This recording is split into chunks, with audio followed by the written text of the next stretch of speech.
حضور نبی رحمت صلی اللہ علیہ وآلہ وسلم گھر میں تشریف لائے تو ام المومنین حضرت عائشہ صدیقہ رضی اللہ تعالی عنہا محبوب کائنات نے عرض کی حضور آج عجیب ماجرا ہوا، ہمارے گھر میں ایک خاتون آئی جو کہ حبشی نژاد تھی اور اس کے دونوں پہلوؤں میں اس کی 2 بیٹیاں تھیں۔ اس نے صدا لگائی، میں نے سارا گھر ڈھونڈا لیکن اس کو دینے کے لیے کچھ نہ ملا۔ میں نے پھر کوشش کی کہ حضور کا گھر ہے اور سائل خالی نہ جائے۔ میں نے دوبارہ کوشش کی تو ایک خشک کھجور مل گئی، چوہارا مل گیا۔ میں نے وہی چوہارا اٹھا کے اس عورت کو دے دیا۔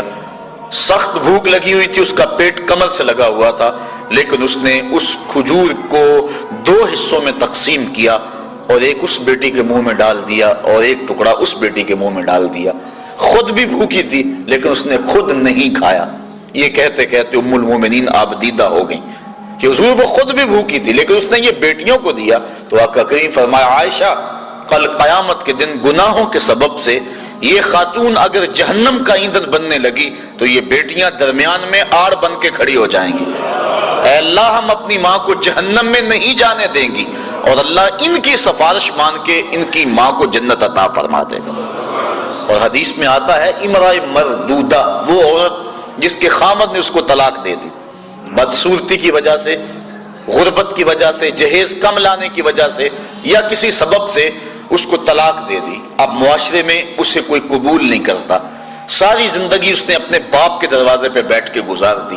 اس عورت کو عربی میں کہتے ہیں امرأہ مردودہ، واپس لوٹائی گئی عورت۔ حدیث میں آتا جب قیامت کے دن اس کے باپ کو جہنم کا حکم ہوگا تو یہ اللہ تعالیٰ سے بحث کرے گی، مالک نہ تو نے مجھے عقل دی نہ تو نے مجھے شکل دی، سسرال نے دھکا دے دیا، خامد نے قبول نہ کیا، معاشرہ مجھے دوبارہ قبول کرنے کو تیار نہیں تھا، یہ میرا باپ تھا جو میرے لیے مزدوری کرتا رہا اور میری کفالت کرتا رہا، آج میں تو اس کو جہنم میں نہیں جانے دوں گی۔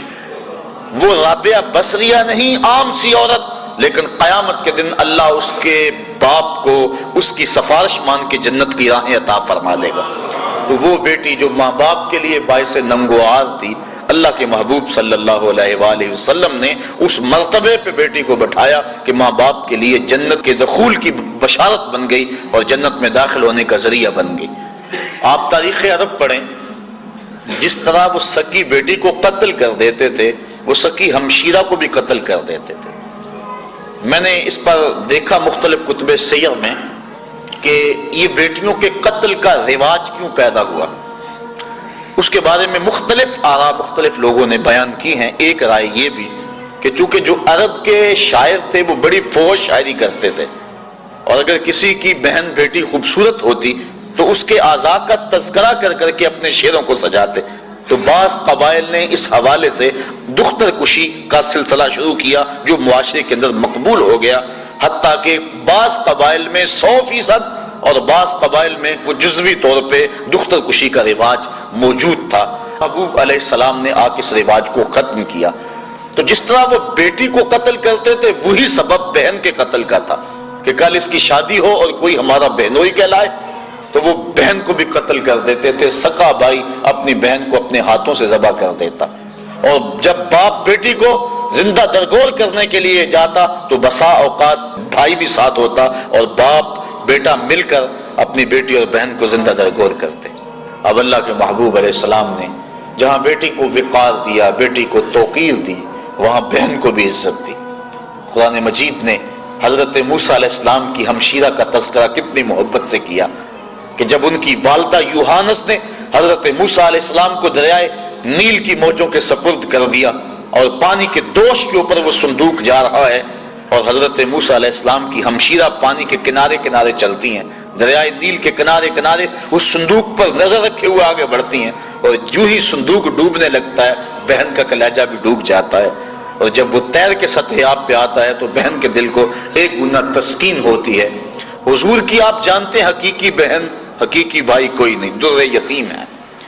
سینہ صدف میں اکیلا پرورش پانے والا موتی در یتیم کہلاتا ہے، تو بطن آمنہ کے اندر حضور علیہ السلام اکیلے پرورش پائے اور اللہ کے محبوب علیہ السلام کو در یتیم کہا جاتا ہے۔ لیکن جب حضور حضرت حلیمہ سعدیہ سلام اللہ علیہا کے گھر دودھ پینے کے لیے کچھ عرصے کے لیے گئے تو حضرت حلیمہ سعدیہ کی ایک بیٹی تھی جن کا نام شیمہ یا شیمہ مختلف کتب سیر میں موجود ہے. وہ حضور کو اپنی گود میں اٹھا کر قبیلہ بنو سعد کے کھلے میدان میں آ جایا کرتی تھی. اور آپ نے بھی دیکھا ہوگا ہمارے دیہاتوں میں یہ رواج موجود ہے اب بھی، کہیں تو دم توڑ گیا لیکن آج بھی رواج جگہ جگہ موجود ہے کہ شام کے وقت جب عورتیں کھانا پکانے میں مصروف ہوتی ہیں تو بہنیں اپنے بھائی اٹھا کر باہر کھلی جگہ پہ لے آتی ہیں، اور ہر بہن کا مزاج یہ ہے کہ میرے بھائی سے سونا زمانے میں کوئی نہیں. وہ ایک مفکر نے کہا ہے کہ خوبصورتی دیکھنے والے کی آنکھ میں ہوتی ہے. تو ہر بہن کا مزاج ہے، چاہے کالا کلوٹا کیوں نہ اس کا بھائی. اسی لیے چندہ ماموں کہا جاتا ہے نا، ہر بہن اپنے بھائی کو چاند کہتی ہے. جب بچیاں اپنے ویر لے کر قبیلہ بنو سعد کے میدان میں آتی تو ہر کوئی کہتی کہ میرے بھائی کا جوڑ نہیں. اگر کسی کی رنگت کالی ہوتی تو وہ نقوش کو معیار حسن قرار دیتی کہ حسن کا تعلق رنگت سے نہیں نقوش سے ہے، میرے بھائی کے نقوش تو دیکھو. اور اگر کسی کا رنگ سفید ہوتا تو وہ کہتی ہے کہ رنگ نہیں تو کچھ نہیں، میرے بھائی کا رنگ بڑا چٹا ہے لہذا میرا بھائی بڑا خوبصورت ہے. بحث مباحثہ ہو رہا ہوتا تو کوئی ماننے کو تیار نہ ہوتی کہ میرا بھائی کسی سے کم ہے. اتنے میں حضرت شیمہ اپنے ویر محمد کو اٹھا کے لے آتی، اور جو ہی وہ آتی اور کہتی ہاں میرا بھائی بھی آ گیا، تو وہ کہتی نہیں شیمہ تیرے ویر کا مقابلہ تو نہیں نا. تو کتب میں آتا ہے کہ حضرت شیمہ کا سر فخر سے بلند ہو جاتا اور پھر حضور کو سینے سے چمٹا لیتی اور دعا دیتی، ربنا ابق لنا محمدا حتی اراہ یافعا وامردا. اے اللہ میرے ویر محمد کو سلامت رکھنا، اس کو شالہ نظر نہ لگے میرا ویر آج بچوں کا سردار ہے، کل میں اپنی آنکھوں سے دیکھوں کہ جوانوں کی بھی سرداری کرے. حضرت شیخ محقق نے بھی اس واقعہ کو لکھا ہے، کتب سیر میں موجود ہے کہ ایک غزوے میں حضرت شیمہ کے قبیلے کے ساتھ لڑائی ہوئی. کیونکہ ان کی شادی ہو گئی، اولاد ہو گئی. جس قبیلے میں حضرت شیمہ کا نکاح ہوا تھا مدینہ شریف کے دور میں، مدنی دور میں حضور کی لڑائی غزوہ اس قبیلے کے ساتھ ہوا. اس قبیلے کے کافی لوگ پکڑے گئے، گرفتار ہو گئے، کچھ قتل کر دیے گئے. گرفتار شدگان کو چھڑانے کے لیے عرب کے رواج کے مطابق وہ فدیے کی رقم اکٹھی کر رہے تھے کہ چلتے چلتے حضرت شیمہ کے گھر آئے. انہوں نے پوچھا یہ رقم تم کیوں اکٹھی کر رہے ہو، یہ فنڈ کس لیے اکٹھا کیا جا رہا ہے؟ انہوں نے بتایا کہ ایک شخص سے ہماری لڑائی ہوئی ہے جو ادعائے نبوت رکھتا ہے، مدینے میں اس کا بسیرا ہے، اتنے ہمارے بندے پکڑے گئے ہیں، ان کو چھڑانا ہے. کہا کیا نام ہے اس کا؟ کہا نام اس کا محمد ہے صلی اللہ علیہ وسلم. بس آنکھوں سے آنسو جاری ہو گئے. کہا اچھا اس نے تمہارے بندے پکڑے؟ کہا ہاں. کہا پھر رقم اکٹھی نہ کرو. کہا کیوں؟ کہا مجھے ساتھ لے چلو. کہا تو کیا کرے گی؟ کہا میں تمہارے بندے چھڑا کے لاؤں گی. کہا تو کیسے چھڑائے گی؟ کہا وہ میرا ویر لگتا ہے، وہ میرا بھائی لگتا ہے. قوم کے سردار ساتھ ہیں. حضرت شیمہ قوم کے سرداروں کو لے کر حضور کے خیمہ نوری کی طرف بڑھ رہی ہیں. یہ وہ وقت تھا جب ادب کی آیتیں اتر چکی ہیں، صحابہ ننگی تلواروں سے پہرا دے رہے ہیں. حضرت شیمہ اپنی قوم کے سرداروں کو لے کر اس خیال میں کہ میں اپنے بھائی کے پاس جا رہی ہوں بڑی تیزی سے آگے بڑھنا چاہا، لیکن پہرے داروں نے راستہ روک لیا، تلوار سونت دی.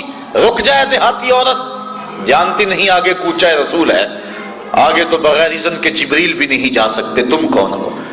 حضرت شیمہ کو جب روکا گیا تو انہوں نے تلوار کو جھٹک کے پیچھے کرتے ہوئے کہا خلو سبیلی وَعَلَمُوا أَنَا أُخْتُ نَبِيِّكُمْ، میری راہیں چھوڑ دو، مجھے جانتے نہیں میں کون ہوں، میں تمہارے نبی کی بہن لگتی ہوں. بس یہ جملے سننے کی دیر تھی کہ تلواریں خم ہو گئیں، آنکھوں پر پلکیں آ گئیں اور صحابہ نے نظریں نیچی کر لیں.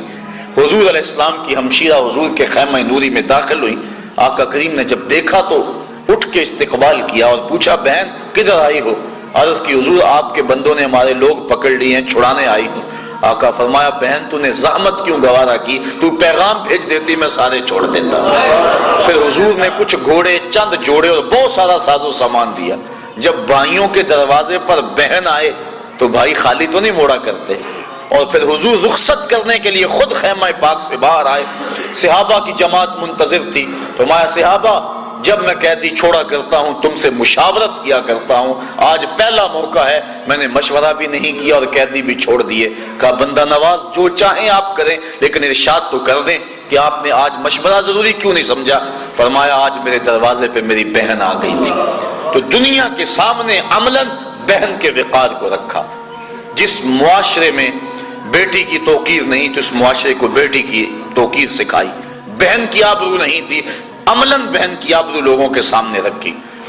سوتیلی ماں ترکے میں بٹتی تھی اور سکی ماں کی بھی عورت ہونے کے ناطے سے آبرو نہیں تھی، لیکن اللہ کے محبوب نے قولاً اور عملاً ماں کی آبرو لوگوں کے سامنے رکھی۔ الجنت تحت اقدام الامہات، جنت تو ماں کے قدموں کے سائے تلے، ماں کے قدموں تلے جنت بچھا دی، اور حضور نے عملاً لوگوں کے سامنے ماں کا پیار بیان فرمایا۔